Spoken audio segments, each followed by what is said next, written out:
Hello, beautiful people. Mic check, mic check. How you doing? My deepest apologies for being late. I had some technical difficulties. If you are here, hit the like button, obviously. Show some love. If you can't see the chat, refresh. Okay, that's what I was fixing. And as you can see on the screen, we got good folk here. Yeah, we do. Thank you, Goldie.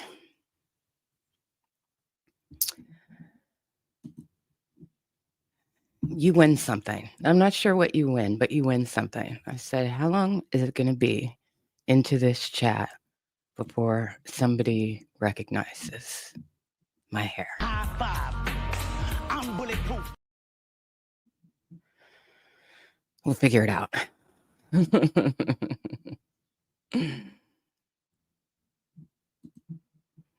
The chat was disabled because I set this up last night. Sorry to folks who thought we were having a live at midnight. I set this up last night and I didn't want there to be a bunch of, spammy comments or anything like that when I woke up in the morning. So, and then anyway, we're here. We're sat. How y'all doing? Shout out to everybody who's watching. Hit the like button. Share this live. Shout out to the best mod squad on the internet holding it down.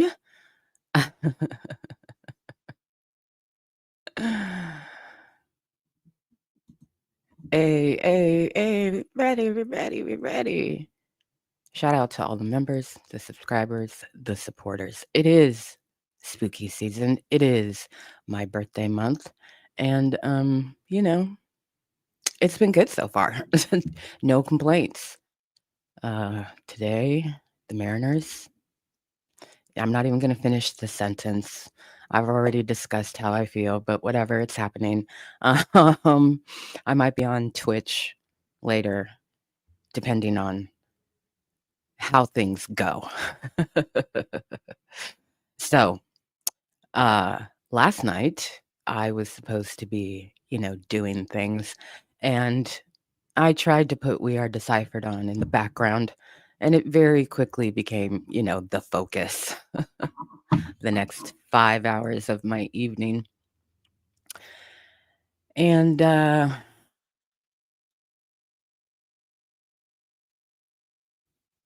you all had been telling me since this particular episode dropped that Rory and Ma were talking out the sides of their necks.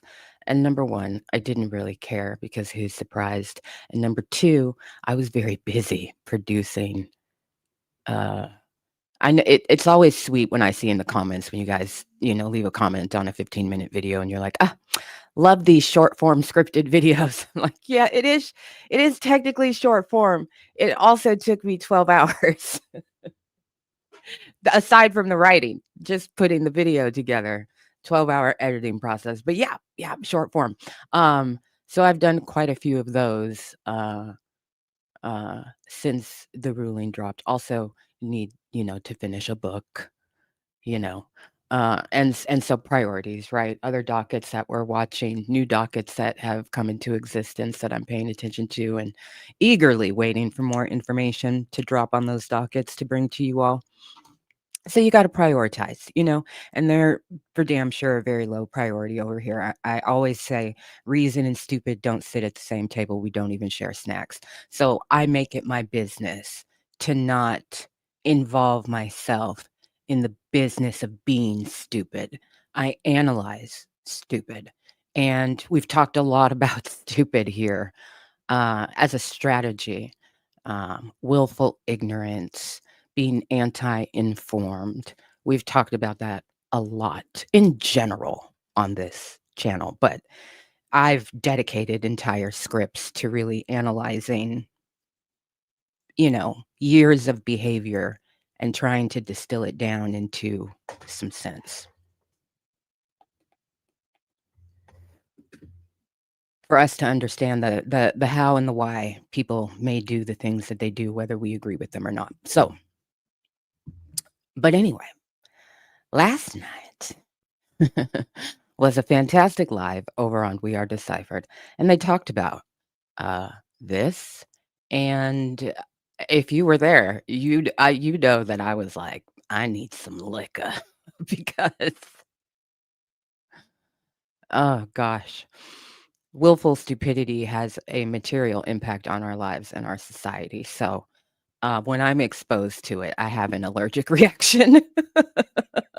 It doesn't matter what it's about, right? It's just demonstrably stupid, um, and stupid behavior, stupid reasoning, things that should be in a serious society amongst, you know, people who consider themselves to be adults. The things that are said should be laughable. They shouldn't even be uttered because they're so stupid. Um, so I make it my business not to know that. Nevertheless, last night I was like, "You must be joking," because Skip ran a good portion of their video, and then I decided to torture myself afterwards and make sure I finished out the segment. And then I stayed up until 5 o'clock in the morning putting together a video that we're gonna watch together. Um, so let me tell you what I did. I took the transcripts from 3 of their episodes. One of them was when the pre-action petitions dropped. The next one was when the lawsuit was officially filed, and the next one was, when the lawsuit was dismissed. So, on their YouTube channel, they have the full episode where they discuss those things, and then they have those things as separate those topics pulled out, clipped out as separate standalone 10 to, 20-minute videos.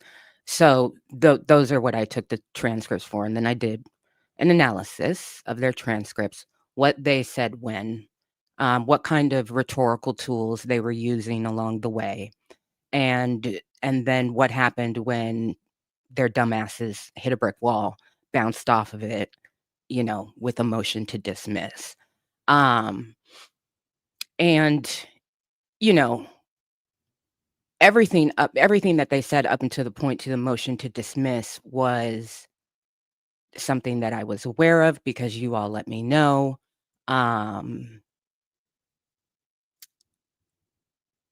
Something that I did not obviously put any factual stock in, but I do like to be aware of how people with platforms who are discussing the things that we care about, how they are framing those things and how they are using their platforms. So I only paid attention to them in the context of being aware of how what it was that they were saying was impacting people's perception of what was and was not actually happening in the case. Okay. So, it yeah, that's what I did overnight, and then I went to sleep about 5:30, 6 o'clock, and then I woke up at 9 a.m.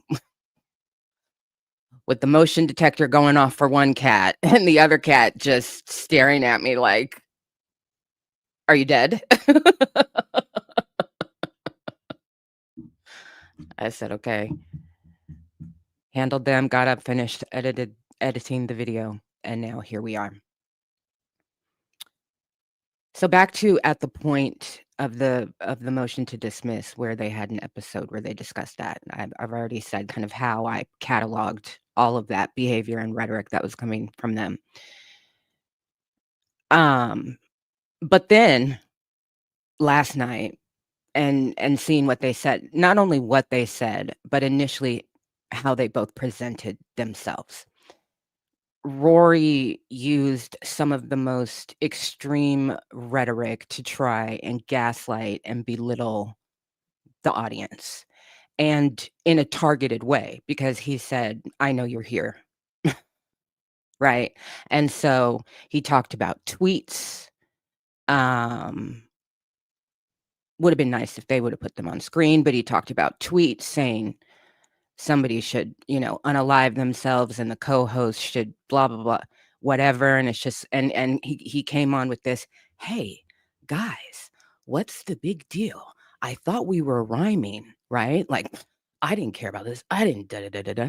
I I thought." right? And so I was like, "Oh," my immediate reaction was, "These motherfuckers think we boo-boo the motherfucking fool." And there is nothing that I cannot stand more than somebody playing in everybody's faces as if we did not witness what it is that we all witnessed them say, how they postured themselves, the claims that they made, the things that they stated as fact that were far from. I was just like, "Abso-fucking-lutely not." And that was all the fire that I needed. I tell you what, I wasn't even tired when I went to bed. I was a little delirious, and that may or may not be reflected in the video we're about to watch. That was a little delirious, but I was not tired. I was like, technically, I need to go to sleep. Let's do it.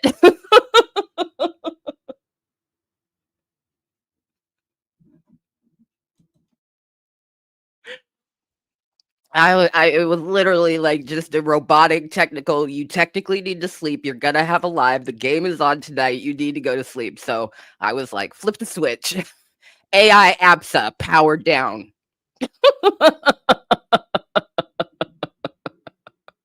You know who you are. We know that you're watching. So but yes, this video is also, a tool because this is some of the most critical things that I wanted to say, and it quite frankly would have been harder for me to track those things during a live and make sure that I said them, um, in the way that I wanted to say them. So it's not necessarily my greatest work ever, but it'll get the job done. Okay. It'll get the job done. And because it's weird to sit here and watch myself, I'm not going to do that. If a couple of people could give me a thumbs up when the video starts and let me know that you can hear it, that would be great. And yes, Drake fans are stupid. We examined stupid, not as a matter of intellect, but one of strategy. How people weaponize being anti informed to further their own narrative. In the case of Rory and Mal, we have two men who are not only willfully dumb to the facts, they may have actually been incapable of grasping them. When news broke in late 2024 that Drake was taking legal action against UMG over Kendrick Lamar's diss track Not Like Us, Rory and Mal enthusiastically embraced Drake's cause. From the very first pre-action petition, Rory and Mal spoke as if defamation was already established, as if Drake had already proven that he'd been defamed, rather than alleging it. They said things like, quote, "They put money behind a song that called him a pedophile. That's illegal," end quote. And, quote, "Of course it's defamation if UMG distributed a photo of my house with pedophile dots on it," end quote. Now, they would have the world believe that they didn't even know the lawsuit was about defamation, which, if true, means that before the lawsuit was even filed, Rory and Mal flunked the class. Defamation didn't suddenly fall out of the sky. It was at the pre-action petition stage before the lawsuits. Instead of taking the time to objectively learn, they made up a story that made sense in their very small brains and called it reality for everyone, including the court. And then they proceeded to talk out of their asses for a year about something they had displayed from day one that they had no real comprehension of at all, not one iota of a flea on a tick's ass. They don't know about the process, the rules, the laws, the standards, the practices. They don't understand the difference between discovery and evidence, or matters of fact versus matters of law, what dismissal means, what appeal means, and what's worse, apparently, they have spent zero time in almost a year at least making sure they had a basic, factual understanding of the things they were talking about. They simply, apparently, chose not to. Anyone can look up a term or process on the internet. It's not that hard. They failed the most basic test of comprehension, understanding that alleging defamation is not the same as proving it. From the moment Drake's pre-action petitions hit the news, they spoke as though a verdict had already been reached, treating his feelings of being defamed as conclusive evidence that he had been. Drake can't declare that he has been defamed as if it's a settled legal fact. He has to prove it in court. And before he can do that, he has to prove that the words that were said even qualify to be considered defamatory. The judge ruled they do not qualify. That was always the heart of this case. Not payola, not bots, defamation. Rory and Mal suggested Drake might be trying to change things for all artists by exposing how labels secretly influence metrics. And both hosts implied that Drake would not have filed such a bold suit without solid proof. They spoke as if Drake's team had a smoking gun of evidence ready to reveal UMG's wrongdoing. Mal, in particular, was unwavering in his belief that Drake's accusations would be vindicated. He often hinted that Drake had a red button ready to expose explosive evidence at the right time. This red button became a running theme in Mal's commentary and reinforced the idea that the case would eventually prove Drake right. When UMG filed a motion to dismiss the lawsuit, calling it meritless and painting Drake as unwilling to accept losing the rap battle, they spent months speaking as if the dismissal was some sort of procedural dodge rather than a fundamental failure of Drake's legal theory. When the case was dismissed, their insistence that the judge didn't consider the evidence only proved they never learned what the case was about in the first place or what judges do and don't do. They treated the entire process like an episode arc rather than a courtroom proceeding, substituting fantasy fan logic for basic intelligence. Before the complaint was even docketed, they had already decided the outcome. And when the real one arrived, they, according to Rory, lacked the brain capacity to understand it. Instead, they tried to gaslight the public. Rory and Mal's response to the dismissal was both golly gee williker and denial. Mal insisted this is not over with. He told listeners that Drake's lawyers were preparing an appeal and would take this to the next level. He spoke as if Drake's team had proof that the judge simply ignored. This was utterly false. In a motion to dismiss, the judge does not weigh evidence, but only determines whether the complaint states a valid legal claim. And to do that, she has to determine if Not Like Us can qualify as defamatory under the law. Judge Vargas did her job by deciding that even if every allegation were true, the lyric was still opinion and therefore protected. Rory and Mal ignored that distinction and told their audience that the judge didn't even consider the evidence, misleading them again about a process they apparently willfully chose to learn nothing about. It's the equivalent of criticizing a heart surgeon for not operating on someone's spleen to remove a tumor from their leg. They don't know what they're talking about. They also confused discovery, evidence, and docket filings. Mal's claim that an appeal would allow Drake to finally present the proof was wrong, since appeals courts do not review new evidence. His framing suggested that Drake's evidence was blocked, when in fact the issue was that his claim failed legally and he failed to present any evidence.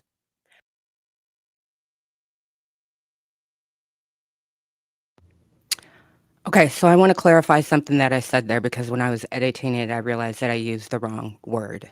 Because a couple sentences ago, I said the judge doesn't review evidence.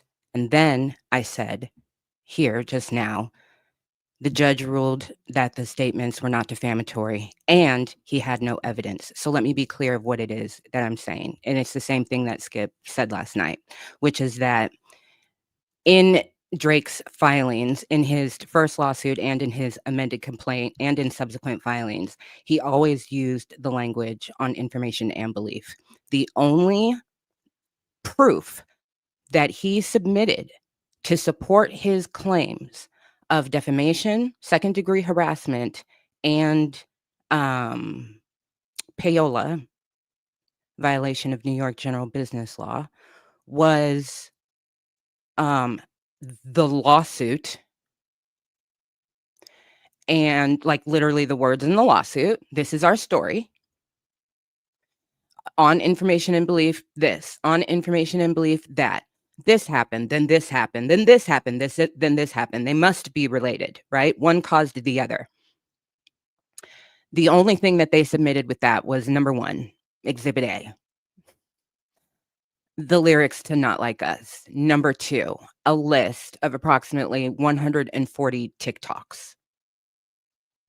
So when Rory and Mal say he would have never filed this lawsuit, so they're talking about pre-lawsuit, he would have never filed this lawsuit unless he had evidence that they had done something wrong. He could have filed that with the lawsuit. He did not. He filed the lyrics and he filed a list of TikToks. The pre-action petitions that he filed in Texas and New York were for the purposes of trying to gather evidence. He did not go through with them. He withdrew them, and then he filed his lawsuit. That is factually what happened. Defamation is in the Texas pre-action petition. It's there from the beginning. So if he had evidence that kicked all of this off, he submitted it to no one at no point in time. Did he show proof of his claims? And that's why the judge said, this is the flimsiest shit coming and going. You don't have information. You have belief. Your own story. And even if you had information, this is protected speech. So it doesn't matter. So I just wanted to clarify that because I could totally see somebody saying, well, first you said this and then you said that, and you would be absolutely right. I used the wrong word. I should have said evidence first and then proof second. Okay, now let's finish whooping that ass.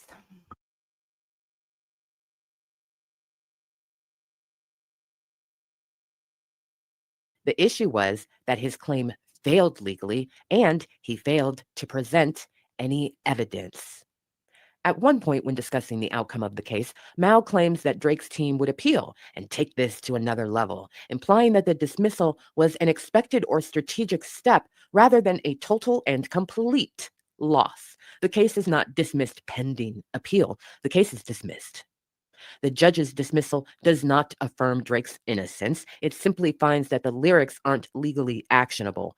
Second, losing a defamation case cannot confer leverage in a label negotiation because the judgment establishes no liability, no discovery advantage, and no damages. By passively recasting defeat as deliberate strategy, Rory and Mal deploy a rhetorical move that shields them and Drake from acknowledging misjudgment. In effect, they transform failure into evidence of control, insisting that Drake is now more powerful because of his loss. This is a self-sealing narrative. Any outcome, even the opposite of success, becomes proof of mastery. It's the rhetorical equivalent of declaring checkmate after your king has been toppled. And finally, in the same podcast episode, Rory and Mal also began rewriting history entirely. They spoke as if maybe we all misunderstood the case from the start, when it was actually their own breathtaking stupidity that laid the foundation for much of the misinformation coming out of their mouths over the past year. Their refusal to acknowledge their misrepresentations amounts to gaslighting. They act as if they had never claimed insider knowledge or predicted victory. They told fans to keep faith in Drake's legal fight, even though it is done. They even floated the idea that Drake could take the case above the judge, which misled people into thinking there was some new path to victory with new evidence beyond a normal appeal. Rory, most of all, wants people to believe that he and Mal didn't understand the lawsuit because it was too complex, as if the case were wrapped in some arcane legal code that only scholars could decipher. But that, too, is also false. This lawsuit was not hard to understand, not for a layperson, not for anyone who cared enough to look beyond the headlines. The entire process from grand opening to grand closing is mapped out in the most basic way imaginable. Federal courts literally provide guides explaining every step: what a complaint is, what a motion to dismiss means, how discovery works, the difference between discovery and evidence, what is and is not public information, and what happens when a case is dismissed. Every element of defamation is spelled out in countless plain English resources. None of it is hidden. There are glossaries, explainers, videos, even AI tools that will translate filings into human language in seconds. A person can learn the structure of a civil case in less than a day. So when Rory performs confusion, when he shrugs and says, I didn't really get it, that's intellectual laziness dressed up as relatability. He wants the audience to think the lawsuit was too complicated to follow so that no one holds him accountable for spending a year misinforming people about it.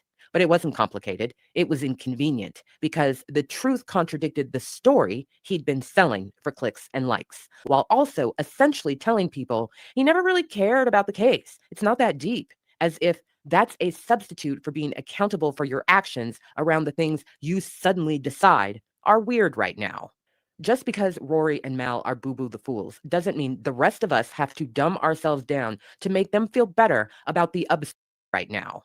Just because Rory and that's a substitute for being accountable for your actions around the things you suddenly decide are weird right now. Just because Rory and Mal are boo boo the fools doesn't mean the rest of us have to dumb ourselves down to make them feel better about the absurdity of trying to cover our eyes with Swiss cheese, like we're just going to pretend we didn't see them say all the things that they said over the past year, if not longer. That's sucka shit. Hey, who knows? Maybe these men really are intellectually stupid. But for damn sure, they chose to be anti informed. Understanding this case required a dictionary and a functioning brain. Anyone could have looked up the meaning of defamation, motion to dismiss, or protected speech. Rory didn't because accuracy would have required working harder, and Mal didn't either because his integrity is more compromised than a screen door on a submarine, more compromised than a prayer line in a strip club, more compromised than a preacher's zipper at a Sunday picnic, more compromised than a possum in a fox den, more compromised than a vault with the hinges on the outside, more compromised than a Bible salesman in a whorehouse, more compromised than a biscuit in a rainstorm, more compromised than a chastity belt at Mardi Gras, more compromised. Oh my God, these are ridiculous. Okay. Okay. Fuck, I need to finish this. More compromised than a condom in a cactus patch.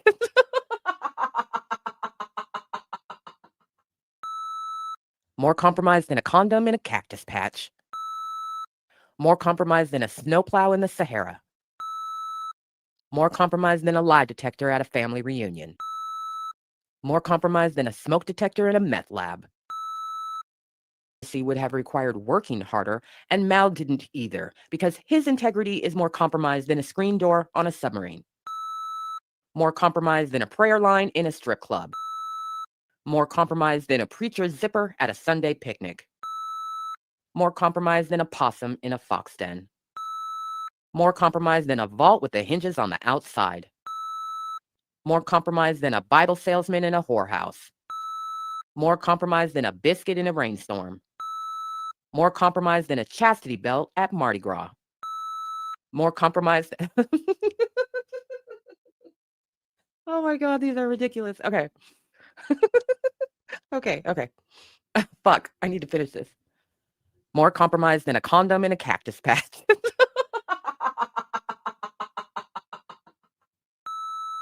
More compromised than a condom in a cactus patch. More compromised than a snowplow in the Sahara. More compromised than a lie detector at a family reunion. More compromised than a smoke detector in a meth lab.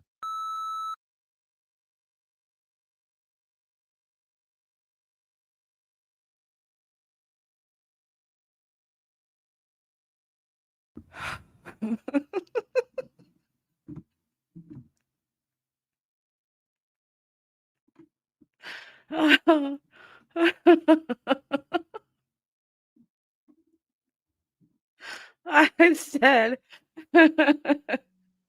I think I'm delirious. I think I'm delirious, but I'll tell you what, that is that obviously that's the end of the video. I've never edited the end of a video first. I was like, I'm editing this section before I go to bed. I said I need to see this minute and 30 seconds before I go to bed.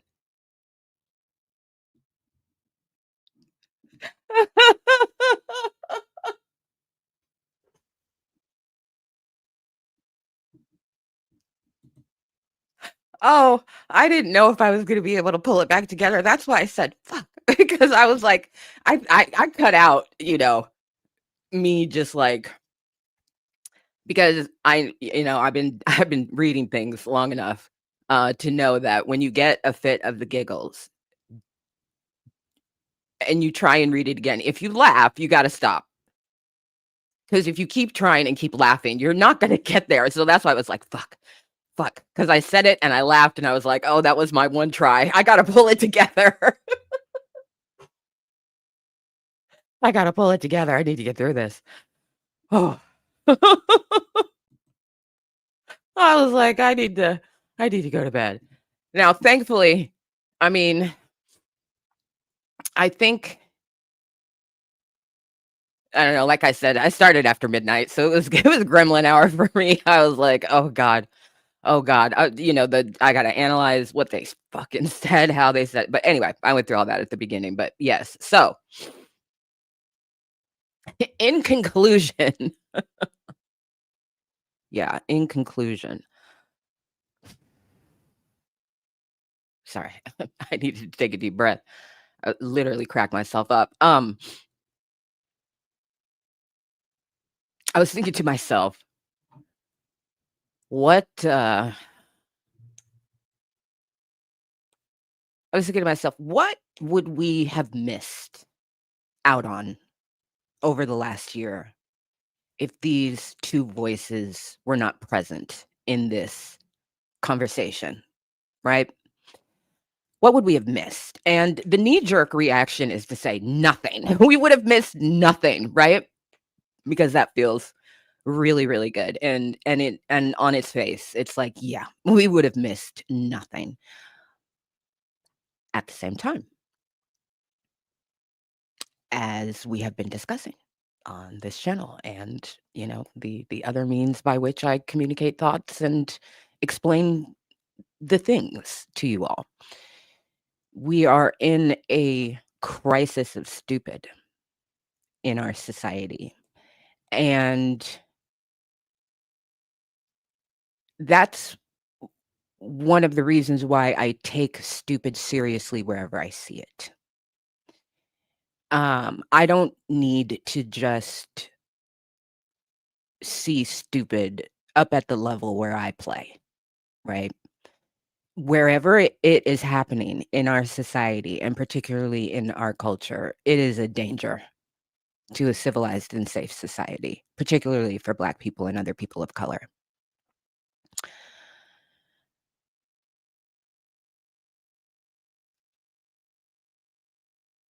So while this is happening, I've also been talking to you all about the, kind of benchmarks and, well, not benchmarks, thresholds that a society has to cross over at a critical mass level in order to enact long-term change.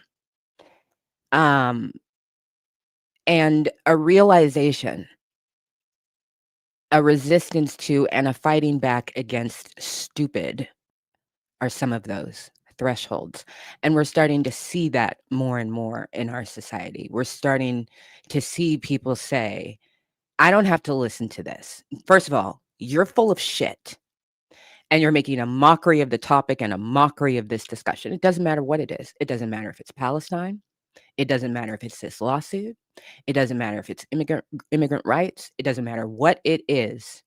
There is a insidious, overwhelming campaign of stupid in our society meant to shift the power imbalance already, right? So already in existence. So what they contribute is a breaking point of society in saying, I'm sick of your shit. And they're not the only ones, right? Again, we've been intentionally talking about stupid on this channel. Well, just for the past 10 days. And looking at how it shows up in a lot of different ways. And throughout our discussions and content, I'm constantly reminding folks that when I'm talking about this this lawsuit, what I hope you are also picking up, without me having to always explicitly say it, is how these things, these systems, these processes, understanding them or not understanding them, engaging them in good faith or bad faith, what the actual impact is in other aspects of your life, in the culture, within our society, in this country. It's cyclical. And so when I posted the video, yes, Drake's fans are stupid, I did not say anything in that video about MAGA. I didn't say anything about Donald. I didn't go in that direction at all. But the comment section was flooded with people drawing the parallels. And it just warmed my heart. I didn't expect that. That's not why I did it. It wasn't some secret bait and switch. I don't know what people's reactions are going to be to a video, and I'm often wrong. But you all drew those parallels of, hey, this is where I see this kind of behavior. And when I'm speaking about Drake fans, I'm speaking about people who engaged in this kind of biscuit headassery throughout the course of the battle or this lawsuit.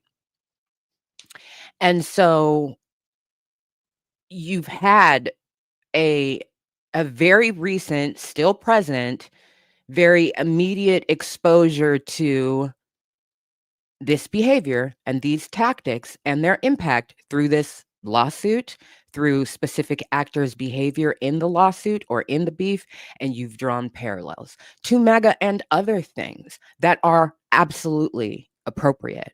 Again, if we're speaking in the context of people who choose biscuit headassery, and it is breathtaking to see two so-called men get on the internet and say, oh, we're just dumb. I thought it was about, you must be fucking joking. It defies reasonableness. I mean, I'm going to go ahead and accept your excuse that you're fucking stupid, because it defies reasonableness that throughout the entire course of this lawsuit, whether you were reading the documents or not, that you did not understand that this lawsuit was about defamation. It doesn't matter if you understand what defamation is. It defies reasonableness. So I guess since it defies reasonableness, we have no choice but to accept. Just fucking dumb. Dumb from day one, dumb. Dumb from day one, dumb. Came to class, day one, failed. And then sat there for a year talking about, we gonna graduate with honors.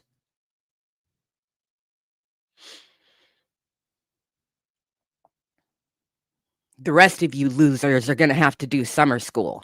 How fucking dare you? How fucking dare you actually insult the intelligence of people?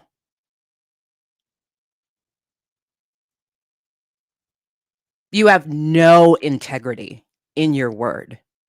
And not only was watching the video of where they discussed the motion to dismiss infuriating, it was embarrassing.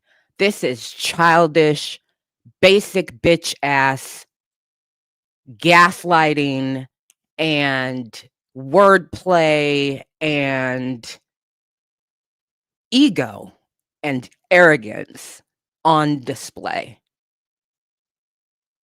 that is just insulting and embarrassing to witness. It is pathetic, pathetic behavior. And it is damaging to the culture.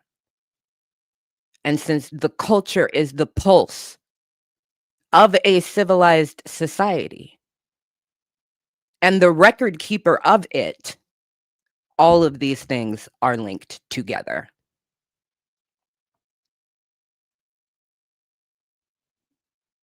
How you understand the implications of things in hip hop is how you understand the implications of things in your community,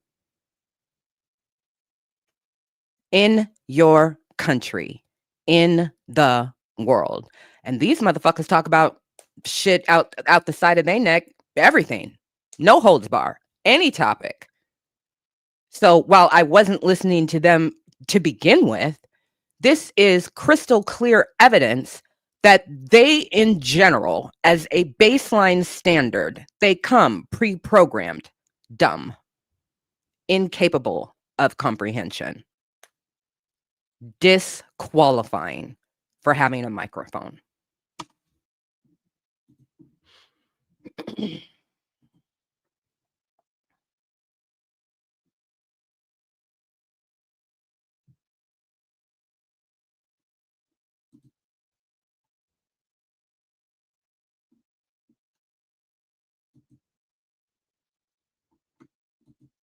People think that I'm being dramatic when I call somebody out for, saying some dumb shit in a live. I will say something like, you are what is wrong in society right now. Because, baby, I can fucking clock it with my eyes closed. Noise cancellation headphones on. I can clock it. You must be kidding. This shit is fucking kindergarten.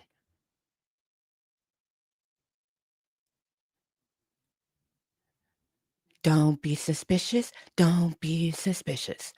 We can see you.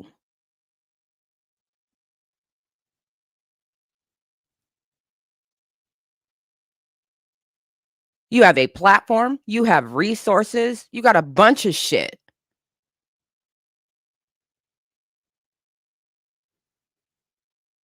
I was so confused. I'm just like so confused. Whew, child, Jesus Christ. An airlock for the fucking stupid. Mr. Scott, open the door. Nothing beats a Jet 2 holiday.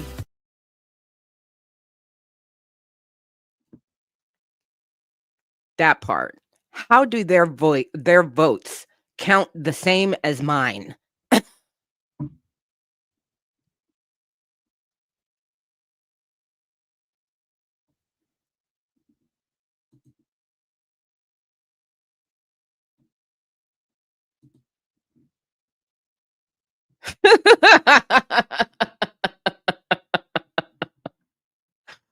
I missed it. I wanted to see it again.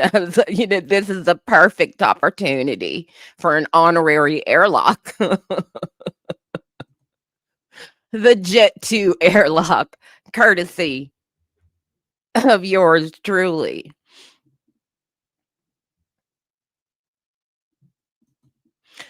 So I've talked about this a lot as well, right? This is about value.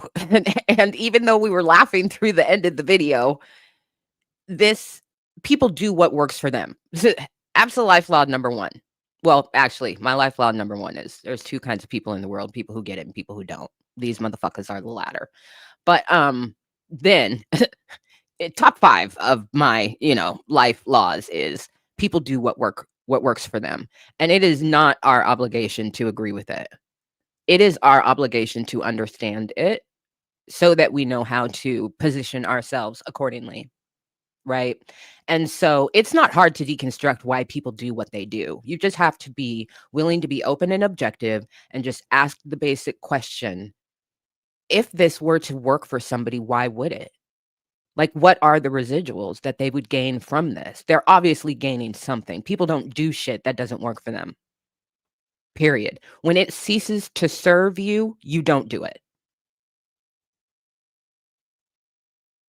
So the the end of the video where I say, you know, Rory didn't pick up a fucking book for a year because that would have required him to pick up a book, and Mal didn't do it. And yes, I said Mal to the person trying to correct my diction.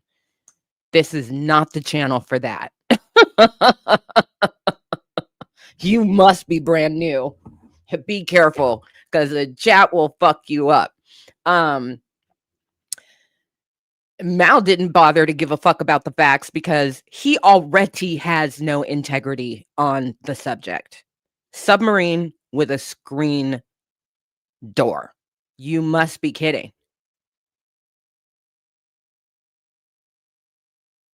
This whole time, he's been displaying willful dumbfuckery. There's no other way to put it. That is the technical term. Willful dumbfuckery. He is an embarrassment to look at. But he doesn't care. That's not his value point. Because if it was his value point, he wouldn't do it, because he would care how he appears to other people. It works for him. So his value point is what? People talking about him, making money off the pod, blah, blah, blah, whatever those things are. That you, we, whoever places at a lesser value, right? You place integrity higher than those things. You place word as bond higher than those things. He does not, and has displayed that from the beginning. He does not give a shit if he looks like a minstrel to everybody. Doesn't care.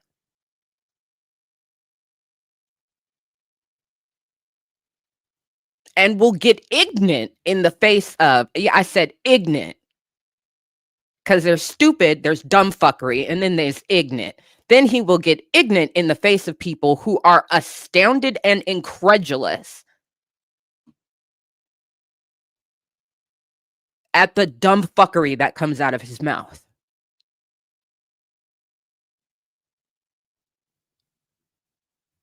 Reason, stupid. Cannot have the same conversation. And there is no point in trying. And anybody who engages at that level, at the end of the day, is just doing it for entertainment and ego.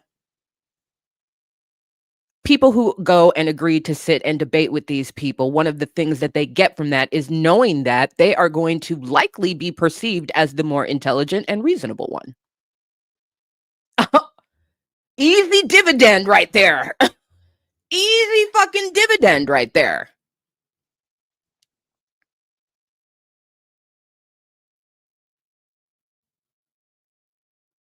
But you're not going to change their mind. These are grown fucking men. He could have changed his mind at any point based upon new information, but apparently that's not their vibe, right? Their vibe is day one. Don't know the landscape, don't know how shit works. Pick a narrative, pick a goal.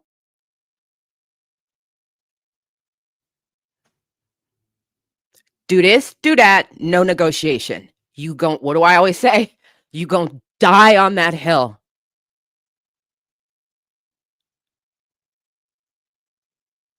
You gon' die on that hill. And there he lies today. A dumb fuck.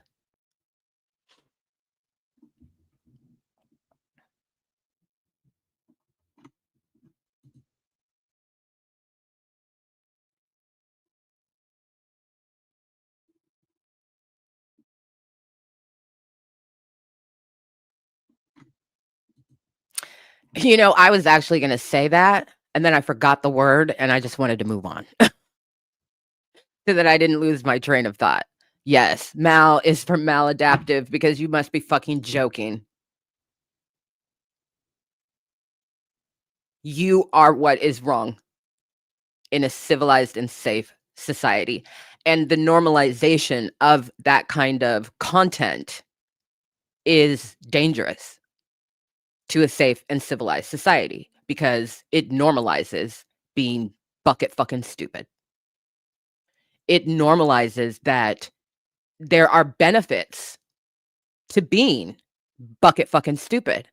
Got a platform, got this, that, I got name recognition. I know famous people. I don't have to know shit.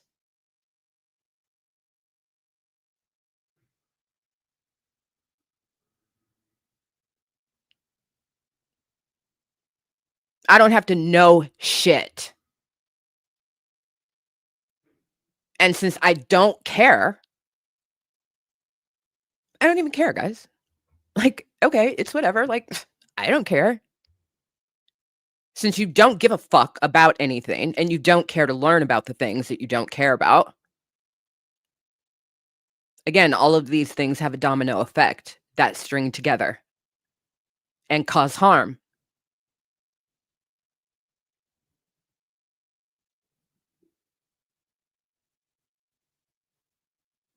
Tamao, tamao, tamao. Boo. Hiss. Shame. Shame. Shame.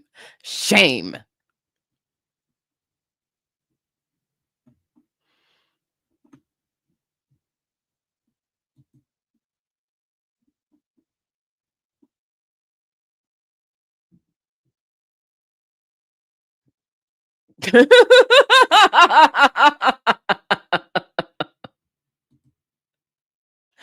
It truly is fucking pathetic behavior.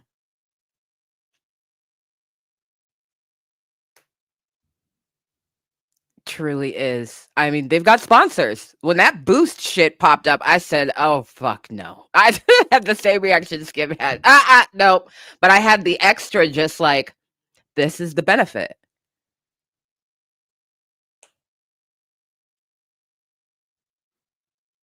This is the benefit of being dumb and dumber on the internet.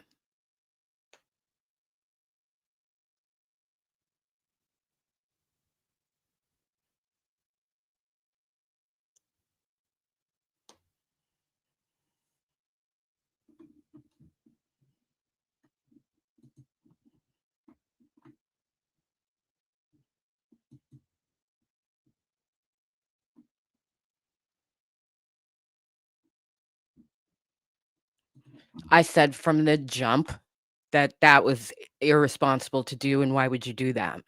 And then I answered my question because it was rhetorical, because people do what works for them. You know that you're gonna be seen as the more reasonable, more mature, more this, that, and the other. But DJ had got some blowback for that, right? There were people who were like, why had felt the same way that I felt. Why would he bother doing that? That did not wind up being just a good look. And we know that from a PR communication standpoint, because then DJ had went on a little tour afterwards to explain why he did it, right? If it had been a 100% slam dunk, you crossed the finish line, all green checks, you wouldn't have had to then go around and explain why you sat down with a willfully dumb fuck motherfucker who throws temper tantrums whenever presented with a fact and gaslights and just like a fucking toddler. No, no, no, no. That shit is beneath you. And it cheapens the seriousness of the root of the issues, which is freedom of speech, the protection of Black art. That's not a central conversation, let alone who won the beef, who lost the beef. That's a stupid conversation. Stupid. Because at every turn, it's been codified that he lost. So it's not even a conversation of substance. in any facet. And I don't do those kinds of things. You won't catch me talking to somebody who has already displayed that they're fucking stupid. And in some of the videos that I've made throughout this, I've gotten comments from people who are like, "Why don't you just contact such and such since you care so much?" And da da da da da da da da da. And first of all, who the fuck is you? Second of all, that's not my motherfucking job.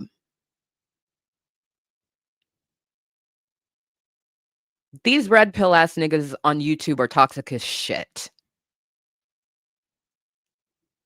Some of them who have covered this, talked about it, or had their names or pages put on the lawsuit don't like me. And it's more than they just don't like me. They don't just sit back static with an opinion. I don't really fuck with her. No. Because they some hoe ass niggas who don't care about fact,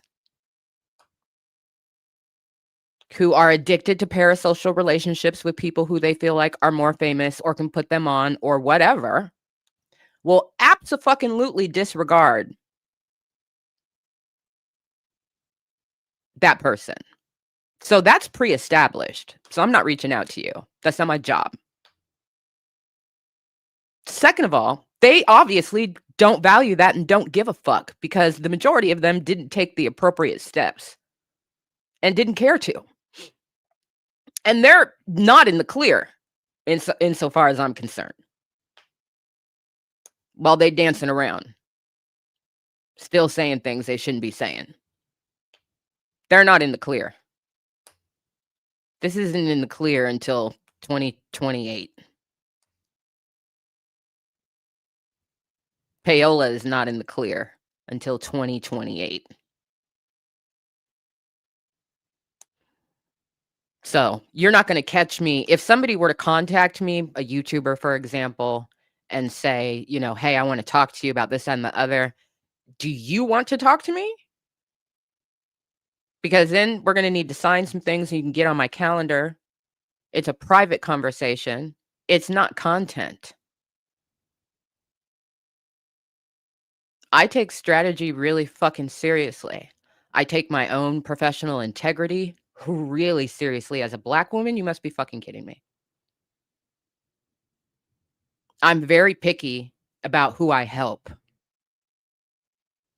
And if you are already displaying that you don't have impulse control or you don't care to learn, or you're not going to take the most reasonable, basic ass precautions to make sure that you're protected, you're going to try and milk this situation, hoe yourself, hawk your music or your t-shirts or whatever.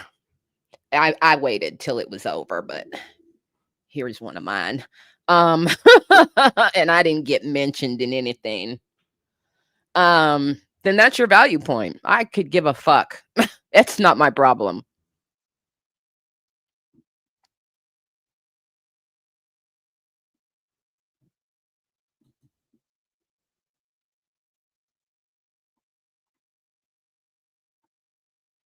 And I think it's absurd for people to tell me that I should volunteer myself to go and help these people fix their fucking problems. These people don't listen, period. And they don't listen to Black women, period. And they've already displayed what they value in this situation. Reason and stupid. We're not at the same table. I'm not crossing over and sharing my little snacky snacks with you.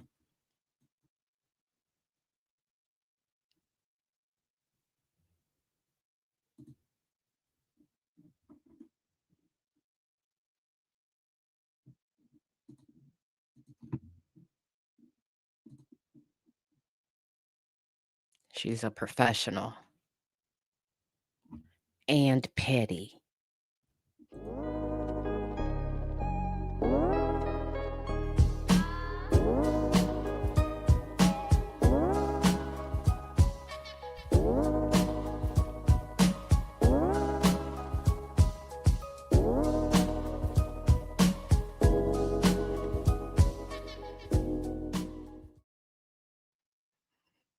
Me too. For people who are like, huh? What? What's she talking about? You weren't here? You missed it. So sorry for you. So sorry for you.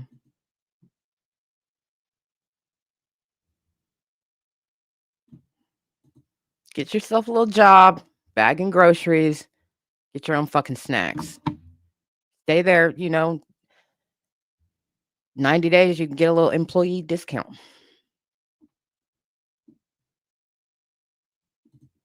Aw, thank you. Thanks. I didn't have time to get it on the website this morning, and also I'm waiting for another piece of merch, and I kind of want to a couple other pieces, and I kind of want to put them all out together. So trust me, if I had a link, I'd drop it for you, but I don't have a link yet. But it's yeah, it turned out. I don't know if you can tell, but this is actually the blue. It's not black, and it. I was as soon as I opened it, I was like, oh shit.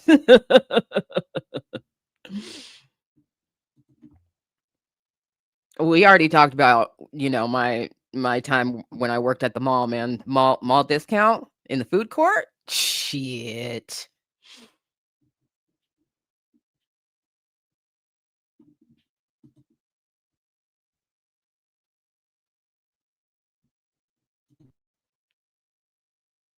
Huh? Yeah, yeah. Yeah, not everybody gets that now because it's not in. Is it? Do I have it? Oh. No, this is not the second edition. It doesn't have a QR code on it. I can't remember if I left that line. The dedication is reduced in the second edition. I can't remember if I left that line in or not, but it was very funny watching DJ on air when Skip was like, I was reading the dedication page and I was looking at the bottom of it and I was thinking to myself, and I was like, he was like, I think, and I said immediately, I was like, you're right. And then DJ said something as well and was like, I noticed I did it. And the Skip was like, tell me later. I'll let you know if you're right. Tell me later.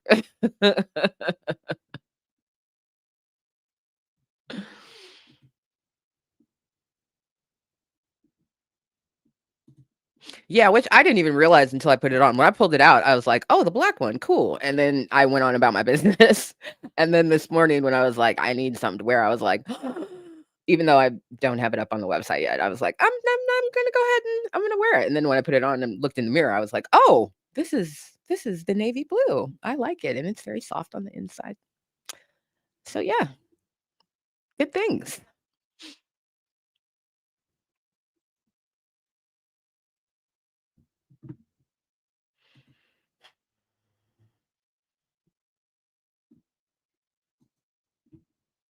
Yeah, yeah, so legit, so legit. So, um, we are uh gonna pivot.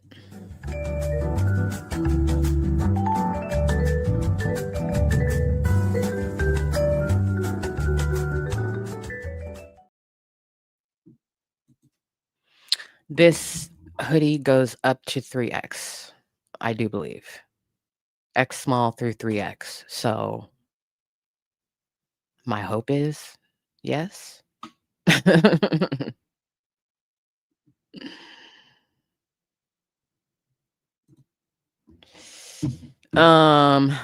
don't know if Ahmad has it on deck, but I'll look as well.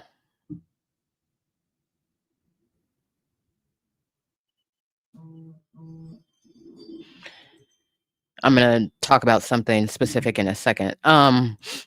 It is windy here today. I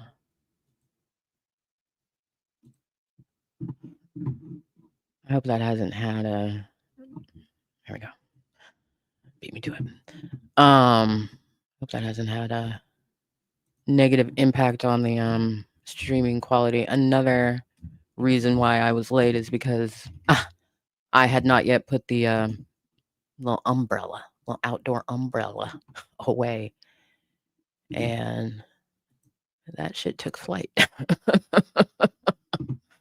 And I'm glad it went in the direction that it did, because it might have broken a very large window if it hadn't gone in the direction that it did. So I was like, all right, let me just go out there and handle that. I'm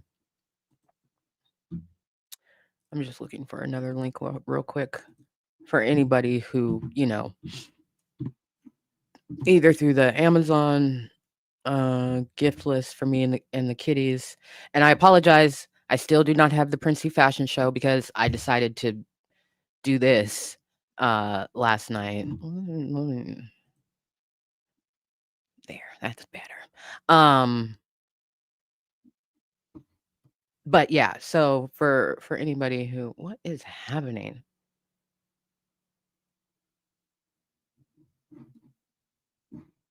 Let me just stop and try not to multitask. Okay, there we go.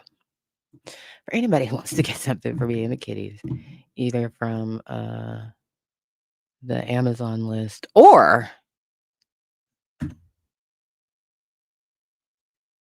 if you wanna help me with my birthday dinner, you can give me a gift card to the restaurant that I hope to be able to go to.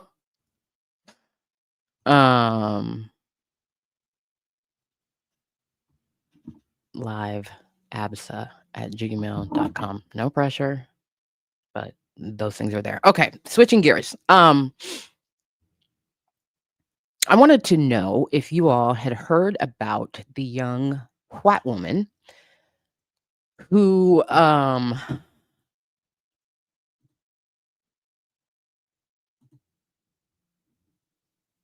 sorry. I'm just realizing, like, I think I have a picture of her. Yep, I do. Look at that.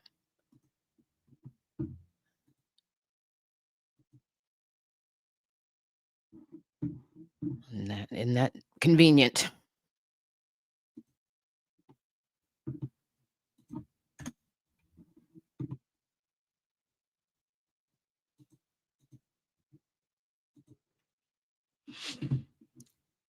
Y'all seen this young lady come across your socials? Last week, this young woman posted a video on TikTok where she said that she was on a DoorDash delivery as a delivery driver, and she said that she was essayed by the person that she made the delivery to, a man. She posted a video of her. There seems to be a discrepancy, so let the record reflect.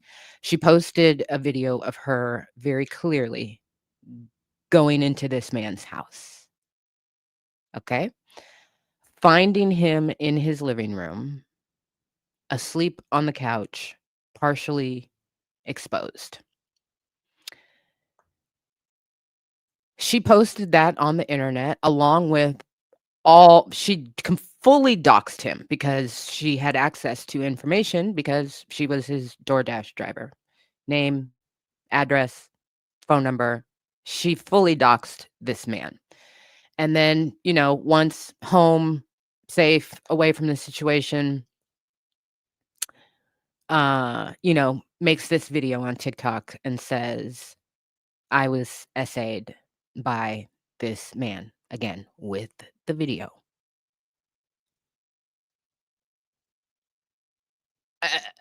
The initial reaction to the original video was, what the fuck? She took it down. She posted a different version of the video that does not show her going into his house or talking about how she got into his house. That just shows him partially exposed and asleep on his couch in an interior living room. The reaction to that video, right, was outrage, immediate outrage. People angrily reaching out to DoorDash, people canceling their, subscriptions. Like, it turned into this big whole thing, right? And so she's like making content, right? She's monetized on TikTok, so she's making content. And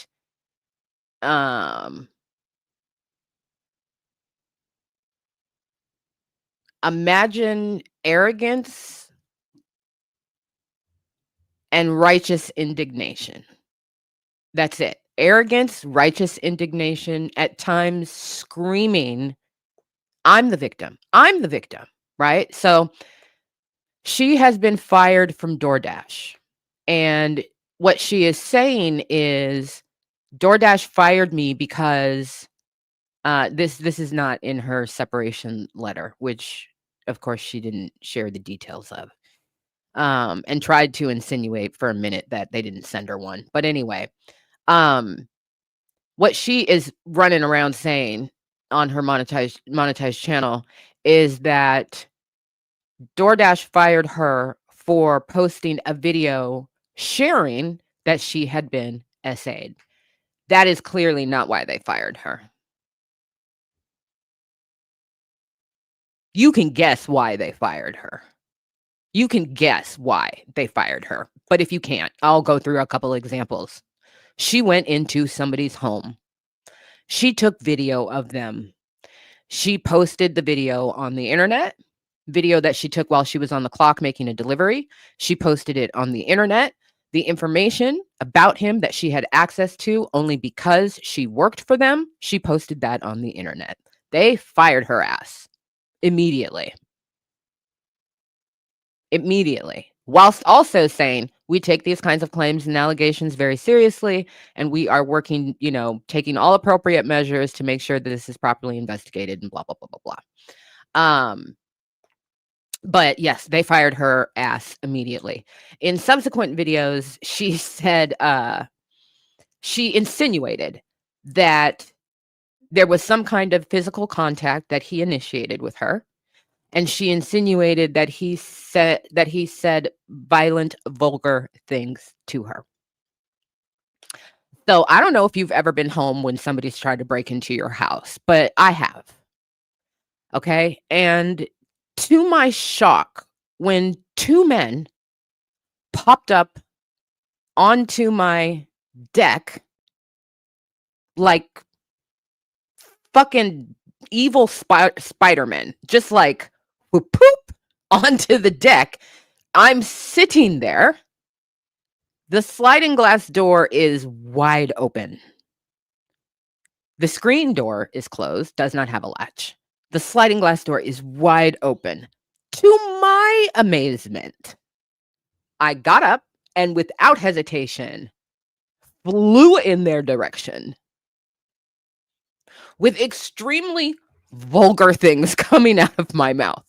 I didn't run to the other room. I didn't have Betty at the time. I didn't run to the other room. I didn't, oh my God, don't hurt me. Without even thinking, my very first instinct was, and they're closer to the door than I am. My very first instinct was, get to the actual door before they do. Because it does have a lock. Get to the actual door before they do. And so on my way there, the things that came out of my mouth, right? I threatened them, they mama.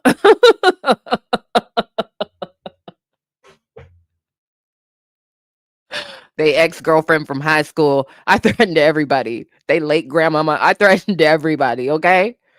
That's actually a reasonable reaction to waking up and finding somebody in your house. As a matter of fact, there's another video, very timely, going around on the internet right now. A very mild-mannered young gentleman who beat off burglars with a water canister. That little rubber lip where you can hook your two fingers into. He took that motherfucker and mollywopped a burglar with it. Dented it. Broke the little rubber thing off And then he picked it up after the little handle broke and kept hitting him in the head with it. He went towards it. He clocked that something was happening on his patio door, and he said without hesitation, he immediately went in that direction to his own amazement. Opened the door. Because at that point, it was just violent, and they were starting to break through the glass of the door. And he opened the door and was like,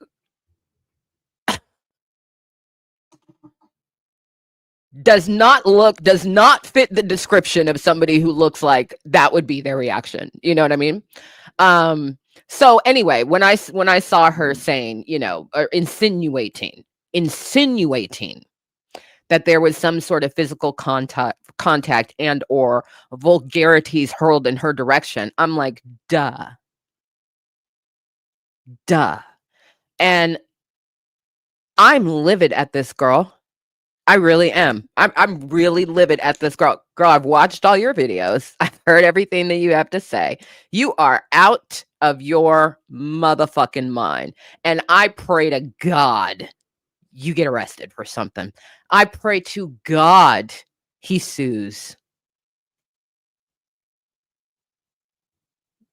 I pray to God he sues, because she humiliated this man in front of millions and millions and millions of people, and then identified him. And based on what she has said, there is no world in which anything that she describes, nothing at all, comes close to the definition of SA. Not even fucking close. And the fact that she was, you can only take demeanor for what it is, right? Everybody reacts differently. I'm a survivor myself. My reactions to my own, situations, plural. Because I was also in foster care for some time, and that was a displeasant experience. My reactions have swung wildly, between complete stoicism to complete hysteria to borderline homicidal. Nevertheless, all we have is the videos that she's posting.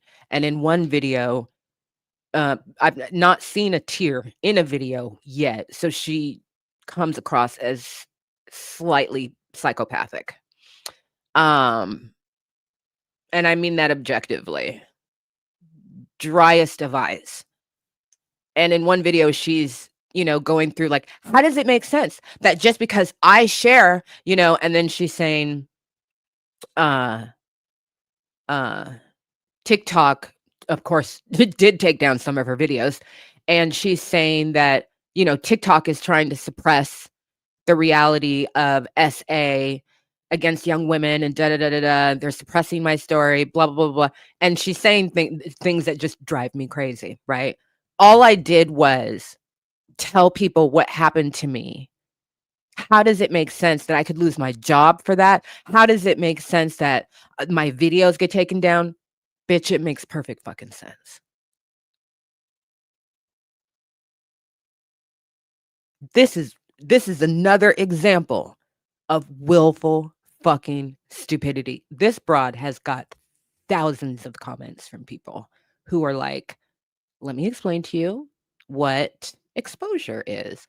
Let me explain to you what this is. Let me explain to you what that is. Let me explain to you the difference between being offended and being assaulted. And she doesn't give a shit because she just posts another video and doubles down. And then we'll take it as far as your overwhelming support and concern for me is just, and it's just like, okay, you have willfully picked your narrative. You are completely detached from reality in this situation. And I hope you face every fucking consequence that exists.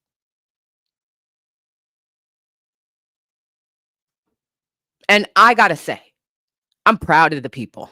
I really am proud of the people, because this public sentiment swung, it swung because she's changing her narrative, right? as she's seen the reaction of people, she's changing the narrative. So initially it was like, girl, what? And then it was like, pitchforks, they died tonight on her behalf. And then it swung back to, no. You don't understand what she did. And people really like communicating with each other about the sequence of events of her own posts. And then the internet settling on, girl, you've lost your mind. This is not that. And I just thought to myself, what a time to be alive. When we witness BeckySuzieAnne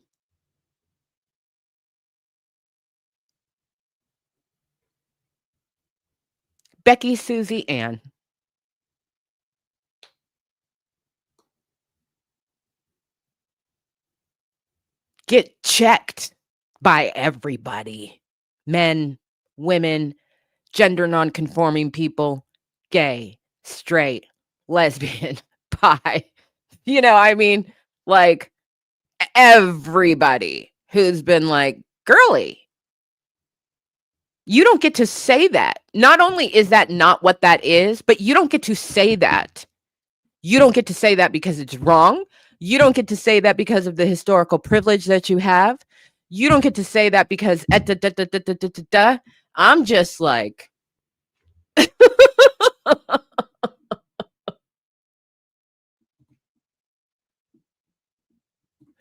you should have been fired twice. You should have been fired twice. And then she's running around saying, they took my money. They're not going to pay me. Nope, that's not how it works. They have cut off your access. They will send you a check the next time they roll checks. They'll send you a check. They're not stealing your income. They're not, you're not going to be able to do an immediate direct deposit. Snooze, you lose, dummy. You were irrational coming in. You've been irrational before this because you didn't clock that this was not a good idea. You didn't clock that no aspect of this was going to be defensible, even if what you said was true. At the point you got fired because you violated several policies. Period. No idea if it has been reported to law enforcement by her. I think DoorDash was like, we got this. And no. We saw your video, saw what you did. We're going to need to go ahead and make sure this is fully investigated by law enforcement. We will hand everything over. Here's our driver. Here's the delivery. Here's the recipient. Here's all the screen recordings from her TikTok. What else can we do to be of service in the course of your investigation? At no point in time did she think to herself, and this is the thing that, you know, this I was thinking about her with regard to Nicki Minaj, right? And the video that I just did about Nicki. Nicki Minaj is a demon. I mean demon hunter. I was thinking about the pinned comment. I hope it's still there. She may have deleted it, but we talked about the pinned comment a couple lives ago. Where basically somebody was in the comment section saying like, Nicki is a victim, right? She's not just a victim, she's the victim. Nicki is the victim. She's only XYZ. She's just EFG, right? Everything is justified because at some point in time there was a claim of harm. Nope, that's not how it works. You don't get to you have to be proportional. You don't get to do whatever the fuck you want and then expect no ramifications to come from that. Not in today's society. And if you can't clock that before putting something like this out, you haven't been on the internet long enough to see the pitfalls of people fucking up? You ain't learned a fucking thing? Yeah, you really did, you know, welcome the challenges that you are about to face with this situation. I don't know her name. I don't care. I don't think people should be doxing her. I don't think they should be threatening her. I don't think they should be doing all of that. That is just an added component of stress and terror and paranoia that really nobody deserves to go through. And it's unnecessary, period. But it's unnecessary in the sense that that kind of action doesn't result in a focus on a neutral third party investigating what didn't happen. Right? So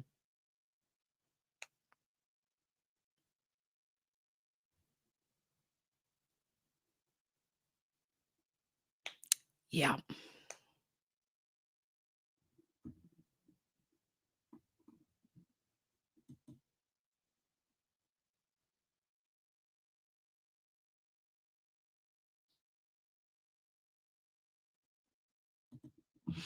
I mean, I try and keep it diversified, you know? I do try and keep it diversified. I can't, it's Sunday, no delegation meetings on Sunday, so we can't make a unanimous ruling for what needs to happen, but I do try and keep it diversified. And, there's a Karen and then there's a BeckySuzieAnne, and I'm conveying something different, right? Karen is, I'm a fuck with black people because I can fuck with black people. BeckySuzieAnne is, look at her. Look at her. She could run into the street anywhere in the United States of America and most parts of the planet and scream, I have just been SA'd, and the world will stop to accommodate her. That's a BeckySuzieAnne.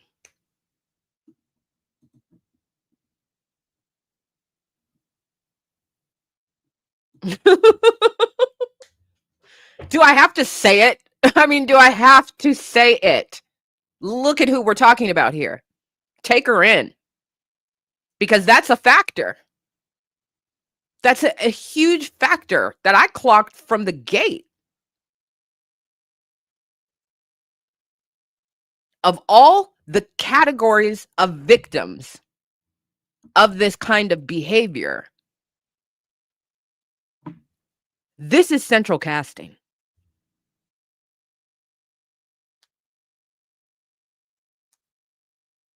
And if we're all wrong about this situation, and do we know why he fell asleep the way that he did? I mean, I can guess, but I don't really want to go there. Again, it's Sunday. Do we know why? No, we don't know why. Do we know that she was supposed to leave that shit at his door? Yeah, we do. We know that because she said so.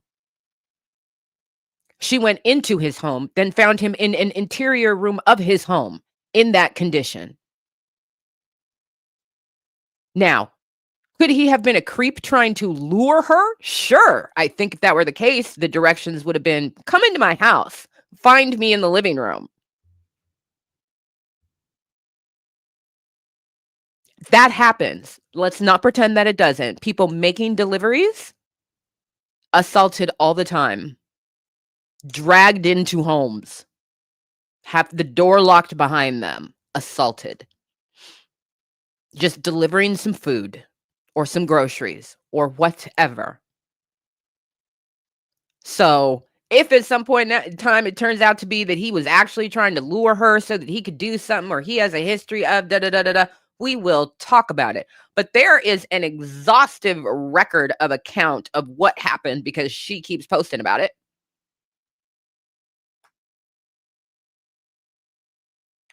And from the gate, she hasn't offered anything that justifies making that kind of an accusation.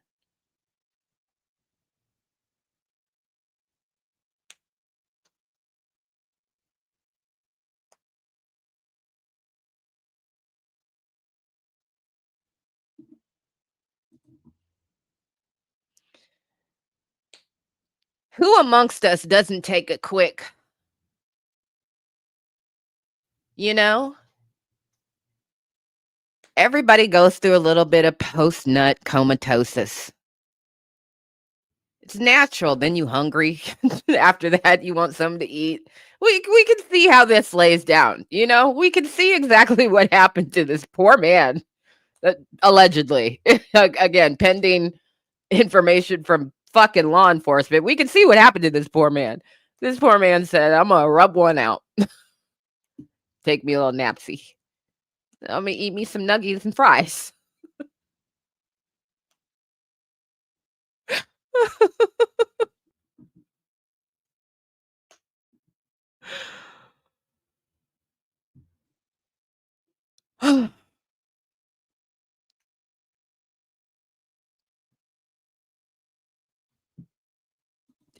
This is exactly what I'm saying. He's thinking to himself, when I get up, oh man, when I get up, I'm about to fuck me up some tacos or whatever it was.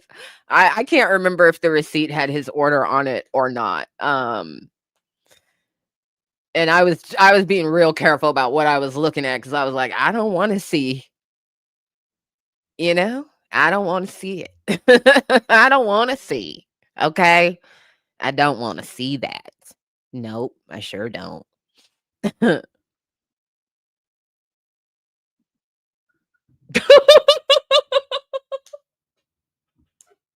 Right. That sounds like a well-planned evening to me. And then look, your shit is fucked up. Your shit is fucked up. Oh, the complex that would come with rubbing one out in the future is really unfortunate. Loss of enjoyment. Loss of enjoyment. He needs to sue her whole ass. Ah.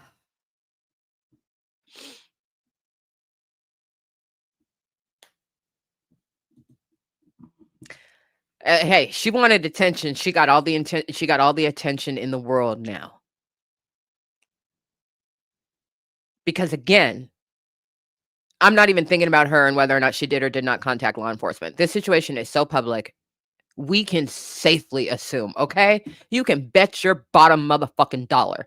DoorDash contacted law enforcement, said this is all the things. Law enforcement is going to contact her. If she's sticking to her story of, yes, I'm a victim of, then one of the things that they are going to want to see is her phone. They're going to want metadata off of her phone, location, et cetera, et cetera. You can give it to us voluntarily. They'll learn a lot from that phone. Not just where she was, right? Not just where she was, but what was on her phone, what's been taken off her phone, what has she deleted, all of that kind of stuff. Just really, truly stupid behavior. And there's that.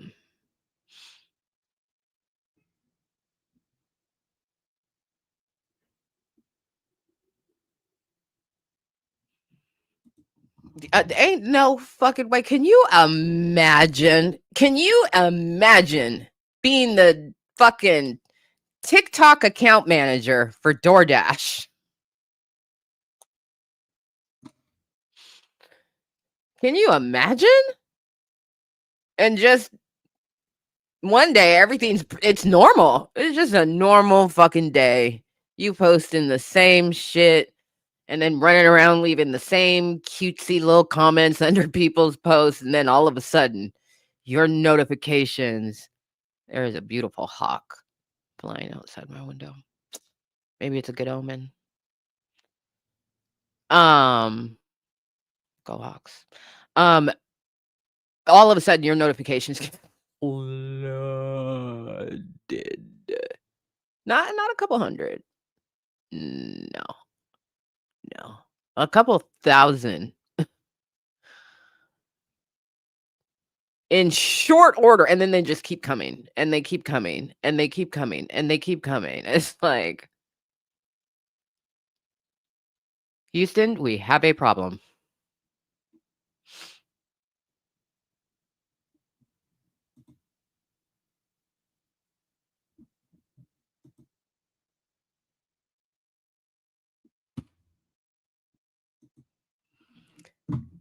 Yeah, it's just, girl, pull it the fuck together.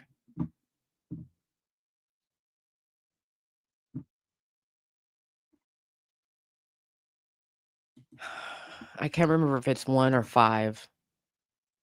I think it's 5. But yes. Yeah, that's an immediate PR crisis, because you're also getting contacted by press from where this incident allegedly took place. I mean, it's a full hands-on deck. It's spreading to other social media platforms, right? So, yeah, it becomes an immediate crisis for them. And departments are extremely siloed, right? So what the social media manager would not have known was that DoorDash potentially already knew that something was going on if she indeed did internally report it to them at the time that it happened. So it's perfectly reasonable that in another department far away from, the person who's, doing TikTok dances and whatnot. I don't know what they do, but was already like, oh, there's been some kind of incident over here that we'll have to deal. They deal with hundreds of incidents a day. So, and then there's levels to the incidents. But now this one came from within the company from 2 different directions and just blew up into this whole thing. Lawyers got to get involved immediately. And yeah, for liability sake, you are fucking calling the cops, man. That's the first fucking thing you're doing is calling the cops. Love you too, boo. So those were the 2 kind of parallels of stupid and do you see yourself? We can all see yous that I really wanted to draw out today is Rory and Mal. I said Mal. I'm gonna say Mal until the day I die. Try and stop me, Mal. And then BeckySuzieAnne. Yeah.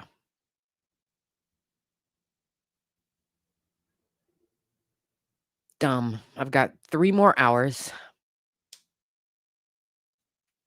till the game starts.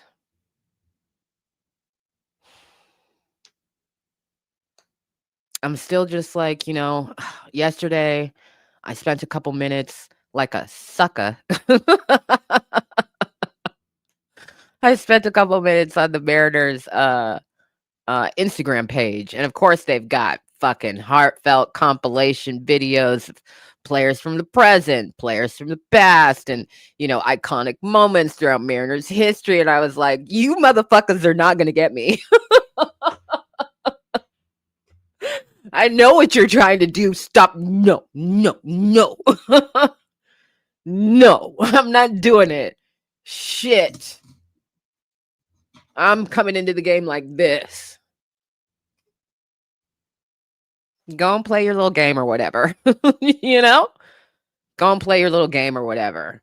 Fuck. Try and make it clear from the beginning what the probability is for success, Like by the 3rd inning, I would appreciate a score that reflects something. An indication, could be an indication of something, Like if it's 10-3, I'm gonna walk away. I'm gonna walk away. I'm not watching that shit. I'll check every 45 minutes for a significant change. 10-3, we're down. There's something like that. I'm not watching. I'm not doing that to myself. I got other things I can do. I'll check the score every 45 minutes for a significant change. And if the significant change doesn't come, I'm not gonna watch the game. I'll catch the next one. I'm not gonna do that to myself. But if these motherfuckers fuck around, and actually compete in this game and give indications that you gonna win, motherfucker, god damn it and a half. Fuck. God damn it and a half. I have a personalized Mariners jersey and of course a hat. And I was thinking to myself, like, as I was watching the propaganda, the propaganda, I was thinking to myself, you gonna put those on for the game? And I very well might put them on for the game. I very well might. We'll see what happens. Pretty comfortable in my hoodie though.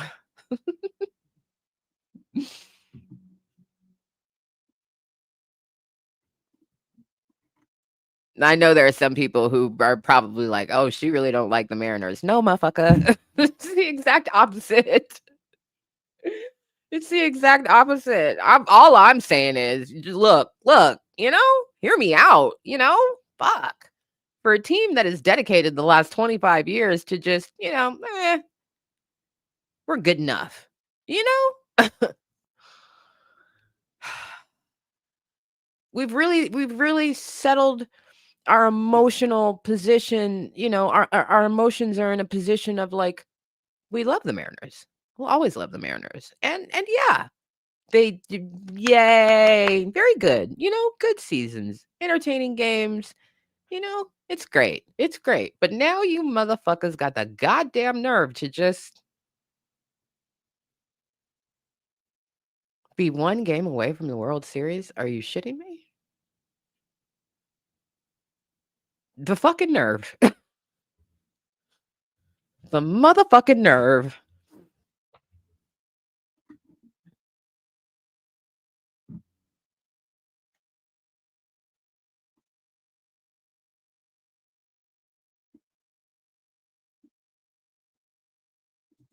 Nah, man, fuck the Jays. Nah, fuck the Jays and fuck all their fans who were taunting us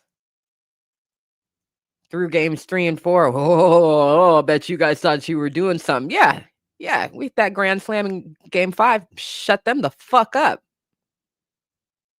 Let them cook. Shit. Let them cook.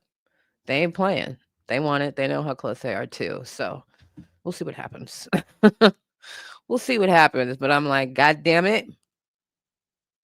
God damn it. I did not have being emotionally invested in the Mariners on my itinerary, my bingo card. I didn't plan for it. I mean, I do have an outfit, but I didn't plan an energy reserve for this. You know what I mean? Like, it's a Sunday. I got a function tomorrow. Like, fuck.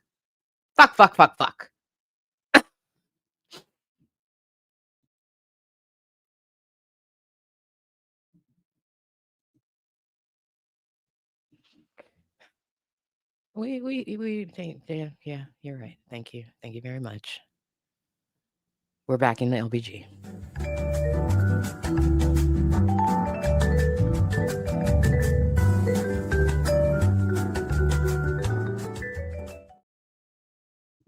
That concludes the medium black interlude. Thank you for your attention and contribution. Yeah. Yeah, I didn't, we are just not a city again because they have statedly made it clear that like, we're not really reaching for anything. We just want to be, we just want to be a good team. So we've all been like, okay, great, you're a good team. We like it.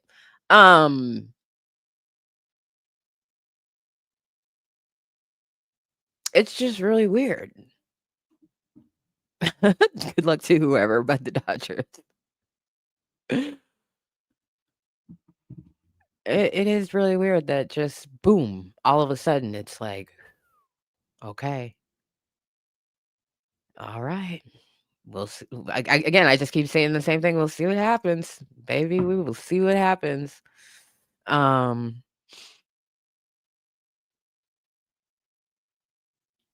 So anyway, we're not a city with this current team that's like, this is the year. You know what I mean? This is the year we're gonna. That's just not our vibe with regard to the Mariners. That's just not our vibe. So, um,